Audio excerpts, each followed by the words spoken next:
Europe 1, 8h53. Thomas Soto, 6h-9h sur Europe 1. Le débrief de la matinale, les temps forts de ce que vous avez entendu ce matin sur Europe 1. Bruno Le Roux était l'invité de Jean-Pierre Elkabbach pour l'interview politique d'Europe 1. Le président du groupe socialiste à l'Assemblée n'a pas été très tendre avec le patron du MEDEF. Écoutez, c'était à 8h20. Il faut se remettre autour de la table, discuter branche par branche. Nous pensons au pays, Monsieur Gattaz pense à son profit. Quand nous faisons en sorte de vouloir aider les entreprises, lui nous répond suppression de l'impôt de solidarité sur la fortune. Mais dans quel monde vit-on ?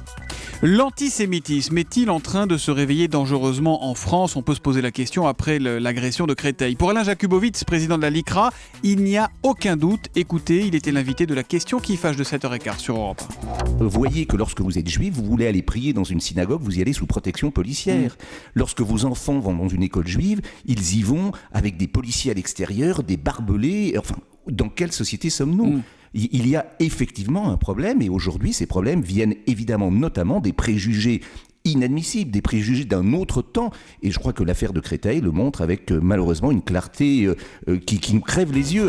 Cauchemardesque, vite faisons vivre les fondations de notre pays, liberté, égalité, fraternité, et qui écrit Isabelle Mirocha sur Twitter. Il faut que les Français le réalisent et s'indignent en masse. On ne peut pas accepter cette résurgence antisémite, enchaîne Ngour, toujours sur Twitter. Et puis la COUS 78 nous dit n'importe quoi. C'est un fait divers triste commis par des petits cons sans cerveau. Arrêtez de crier au loup. Nous vous en parlions à 7h. Les urgentistes devraient aussi s'associer au mouvement de grève entre Noël et le jour de l'an, mouvement de grève des médecins.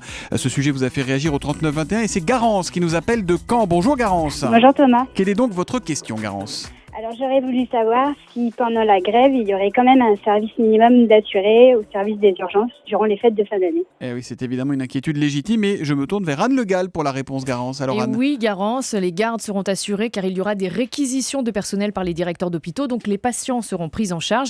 Le problème, ce sera sans doute en revanche le temps d'attente aux urgences, car avec la grève des médecins généralistes et de SOS médecins, effectivement, les patients risquent de se retrouver nombreux aux urgences cette année. Si les cas de bronchiolite, de grippe, de gastro viennent s'ajouter au flux des malades habituels des urgences, effectivement, ça pourrait créer des tensions. Voilà pour la réponse à cette question posée au 3921. Ilan a 3 ans et demi, il est atteint d'une maladie génétique rare et incurable, la maladie de Sanfilippo. Mais ça ne l'empêche pas de vivre et de profiter de la vie, Ilan. Écoutez le témoignage de sa maman, Sandrine. Elle était mon invitée pour l'interview Vérité à 7h45 tout à l'heure.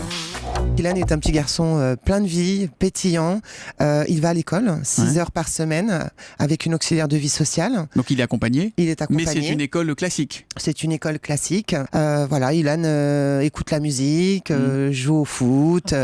Et quand votre morale flanche, c'est Ilan qui vous le remonte ? Ah oui. Comment il fait ? Ilan, c'est un rayon de soleil. Il chante du Stromae à tout va. Il adore la chanson Papa Outé. Voilà, il adore Stromae et nous ce qu'on adorait c'est que Stromae puisse rencontrer Ilan. On a lancé l'appel tout à l'heure, j'espère que Stromae répondra positivement.